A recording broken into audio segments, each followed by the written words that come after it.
What is your name po? Justin. Ha? Justin. Justin! Bayaw tayo. Nice name, ha? Ang pangalan ko ay si Justin Piñon at ang tawag sa akin ng mga tao ay mental assassin. Gusto niyo ba malaman kung bakit? Yeah. Because of my ability to read minds. Oy. Pero hindi ako psychic, wala akong kapangyarihan, I cannot see the future. So don't ask me for lotto results, hindi ko alam yon. Don't ask me about your love life, hindi ko kilala yung mga katuluyan ninyo. But I can read minds through psychology, observation, body language reading, and to show you what I can do, may tatawagin na akong mga volunteer para ma-experience. Sir, pwede ka bang matawag dito sa harapan?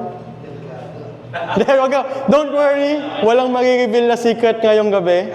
Wala. All your secrets are safe. Tutulungan mo lang ako dito. Come up here. Palapakan natin, sir. What is your name po? Justin. Ha? Justin. Justin! Bayaw tayo. Nice name, ha? Nice to meet you. Oh, katukayo, ha? Parang meant to be na nandito ka, Justin. May mic. Okay.